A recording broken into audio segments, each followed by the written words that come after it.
na kahit gaano kalaki ng kasalanan ng isang tao ay may kapatawaran.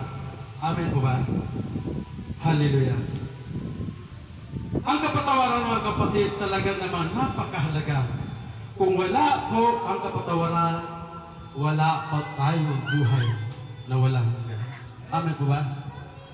So mga kapatid, sa hindi pa tayo magsimula, piliin ko muna kayo tumayo at manalangin bilang paggalang sa salita ng ating Panginoon. Yes, God, hallelujah. Maraming salamat, Panginoon, sa umagang ito na nandito naman po kami upang magsama-sama, magpuri, pasalamat sa iyong kabalatian, Panginoon, sa iyong kabutihan. Maraming salamat, Panginoon. Lord, dalangin ko, Lord, sa bawat isa na kami, Panginoon, humingi ng kapatawaran, anumang nagawang kasalanan, sa isipan nito, sa gawa, pagkos kasalanan, Panginoon, patawad, Panginoon. Maraming salamat, Panginoon, sa kapatawaran na yan. Lord, dalangin ko, Lord, sa gawa nito, Lord, nasabi mo nga, Panginoon, isa o dalawa ay narito ka sa aming kaligtaan upang samahan kami, upang purihan ka, Panginoon. Ngunit, Panginoon, higit pa kami sa dalawa upang magsama-sama na kami magpuri at magpasalamat at makinig ng iyong salita, Panginoon. Maraming salamat, Panginoon. Lord, dalangin ko, Lord, mula sa mula hanggang sa pagtapos, tagumpay sa iyong sa pamagitan niyo, Panginoon. Lord, bilang tagapasalita, Panginoon, itago mo ako, Lord, sa iyong likuran upang hindi ang aking sarili makita, kundi ang iyong kabalatian, Panginoon, na makita na bawat isa upang ang salita mo, Panginoon, ay maunawaan ng bawat isa, Panginoon. Hanggang sa pag-uwi namin, Panginoon, ay daladala namin itong salita mo, Panginoon, na nagbigay sa aming buhay. Maraming salamat, Panginoon, sa iyo ang pagpuri, pasalamat sa pangalan mo, Jesus. Amen. Sa tayo na po. Opo. Mga kapatid, kung mayroon po kayong Bible, samahan niyo po ako magbukas sa Mateo 6:14 and 15. Sabi niya dito,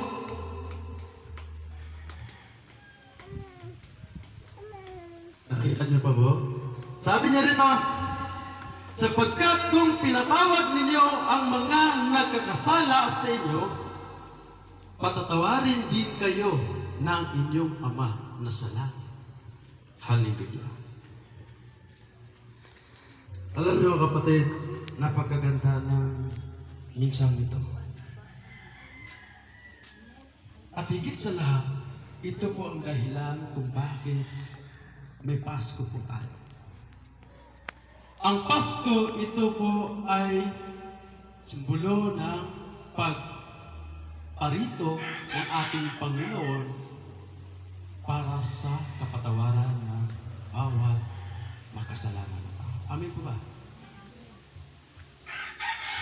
At dahil sa kanyang pag-ibig, mayroon po tayong kapatawaran. Gaano man kalaki ng ating kasalanan. Nang dahil sa ating Panginoon, talagang nakaroon po tayong kapatawaran. No? Sabi niya sa 15, ngunit kung hindi ninyo pinatawad ang inyong kapwa, hindi rin patatawarin ng inyong Ama ang inyong mga kasalanan. Ito po yung napakahalaga sa salita ng Diyos na ang kapatawaran ay mula sa Diyos at pinatawad tayo ng Diyos. At pangalawa, pinatawad tayo ng Diyos kung tayo'y magpatawad din sa ating mga kapwa na karoon ng kasalanan sa atin. Amen po ba? Kaya ito pong panahon, mga kapatid, na dapat kung alam mo dyan sa inupuan mo o yung simula pa noon na hanggang ngayon na mayroon pa nakatanim sa iyong puso na mayroon ka palang galit sa kapwa mo. Dapat ito ng panahon, patawarin mo na ang iyong kapwa gaya ng kapatawad ng Diyos sa buhay mo. Hallelujah. Napakabuti ng Diyos. Lagi may kondisyon. Ang Diyos, siya ay nagpatawad ng bawat makasalanan. Ngunit ang tao makasalanan, dapat matuto rin siya magpatawad sa kanyang kapwa. Amen po ba?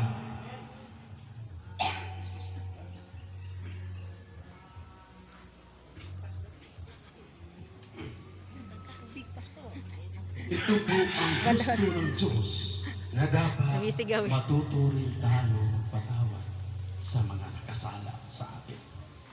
Hallelujah. At higit sa lahat,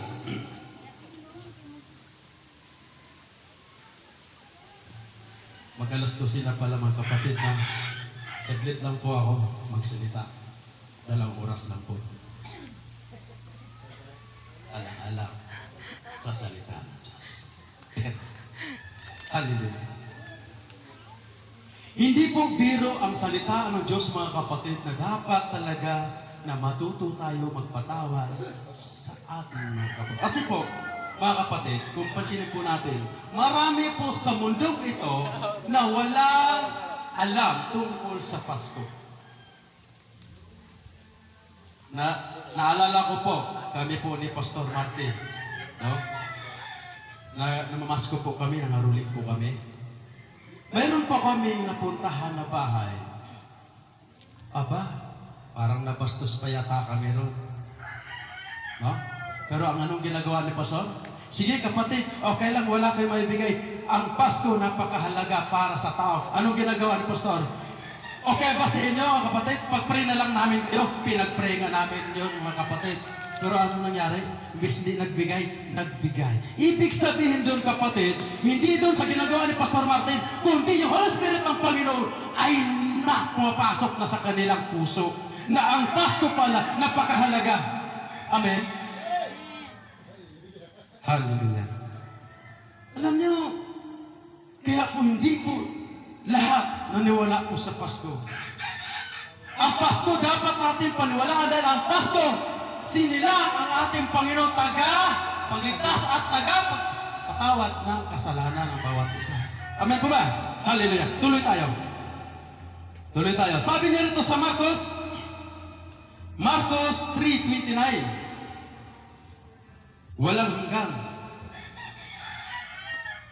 kapatawaran. Sabi niya rito,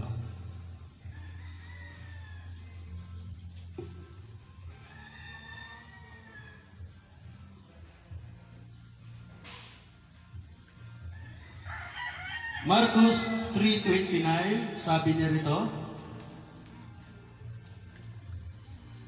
ngunit ang sinumang lumapastangan sa Espiritu Santo ay walang kapatawaran, sapagkat siya ay nagkasala ng walang hanggan.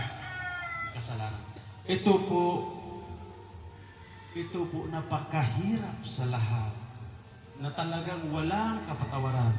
Once na ang isang tao na pinapalastanggan, okay, tuloy po tayo, no?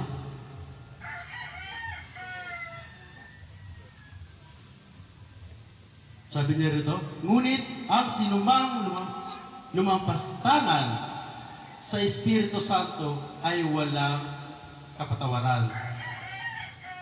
Ang ibig sabihin po sa salita po ng Panginoon, once na ang Diyos, yung kanyang Espiritu, hindi ko kasi masyado parang kinakalaban mo. No? Ang banal na Espiritu ng Diyos, wala po kapatawaran. Kaya hindi po natin pwede na baliwalain ang Pasko. Dahil po, ang Pasko, ito po bilang pag-alala na meron palang Diyos ang tagapagligtas para patawarin ang iyong kasalanan. Ano ito ba? Ito po ang ayaw ng Diyos. Dapat paniwalaan natin ang ating Panginoon na siya pala ang pag-asa ng bawat isa para ikaw ay maligtas. Amen! Hallelujah! Tuloy po tayo. Sabi niya rito sa Marcos 11:25-26.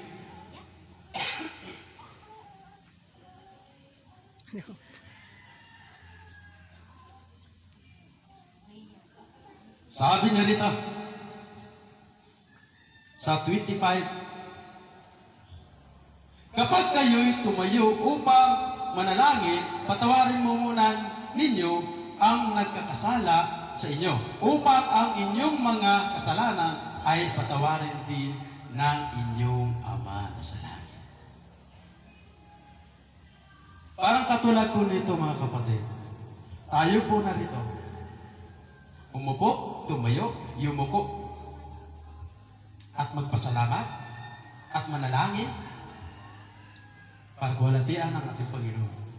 Pero ang sabi niya rito, ulitin po natin para lupusan natin maunawaan ang salita ng Diyos. Sabi niya rito, kapag kayo'y tumayo upang manalangin, patawarin muna ninyo ang nakakasala sa inyo, upang ang inyong mga kasalanan ay patawarin din ng inyong Ama sa langit.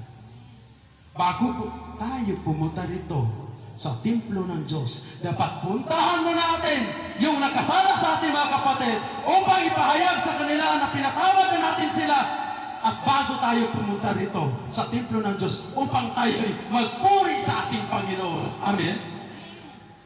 Kasi po, paniwala ang punta natin dito mga kapatid, na tayo'y magpuri, magpasalamat sa ating Panginoon kung hindi muna natin pinatawad ang nakasala sa atin. Amen po ba? Hallelujah! No? Tuloy tayo. Sabi niya rito, di pa ako galit ha? Di pa ako galit, nagpaliwanag lang po mga kapatid. Sabi niya rito, sa 26, ngunit kung hindi kayo magpapatawad, hindi rin naman kayo patatawarin ng inyong Ama na sa langit. Amen! Hindi po tayo pinatawad ng ating Ama sa langit once na hindi tayo marunong magpatawad sa ating kapwa na kasala sa atin. Amen po ba? Kaya mula na yan mga kapatid, matuto tayo magpatawad kung tayo gusto natin mapatawad tayo ng ating Panginoon. Hallelujah! Napakabuti ng ating Panginoon mga kapatid. Kaya mga kapatid, kung alam mo dyan sa inupuan mo na yan na mayroon ka palang nakalimutan na mayroon ka palang kagalit o sama ng loob, ito na yung panahon. Paglabas mo rito, pwede mo lapitan. Patawarin mo lang siya para ikaw din ay pinatawad ng Diyos. Amen ba? Hallelujah. Balikan natin yung ating binabasa kanina. Anong sabi niya ron? Dito po tayo magtapos. No? Sabi niya rito, sapagkat kung pinatawad ninyo ang mga nagkakasala sa iyo, patatawarin din kayo ng inyong Ama na sa langit. Amen. Diba? So, ito po pinakamahalaga na dapat matuto tayong magpatawad para mapatawarin din tayo ng lubusan ng ating Panginoon. Amen! Hallelujah! Ngunit kung hindi ninyo pinatawad ang inyong kapwa, hindi rin pinatawad ang inyong mga kasalanan. No? Hindi rin patawarin ng inyong Ama ang inyong mga kasalanan. Hallelujah. Diba? Nagsunod ko blaan rin ngayon. Kaya no? Kula fulong magfasinsya, di daramata to, labol fasinsya dua tao ito. Amen. Hindi tayo pinatawad ng Diyos once na hindi tayo marunong magpatawad sa ating kapwa na kasama sa atin. Hallelujah. Maraming salamat mga kapatid. So hanggang dito lang, napakahalaga po kapatawaran ang ating pinagbulay-bulay na ngayon. Dahil ang kapatawaran, ito po ang nagbigay sa ating napakaluwag sa ating puso. Kahit ang bigat ng ating katayuan o ating puso, once na isang tao marunong magpatawad, ay gagaan. Bakit? Dahil yung Espiritu ng Diyos na nagpatawad sa atin, buhay. Amen! Hallelujah! Sa pastor, bigay ko siya pagkakataon upang Ano? Kasi. Abit.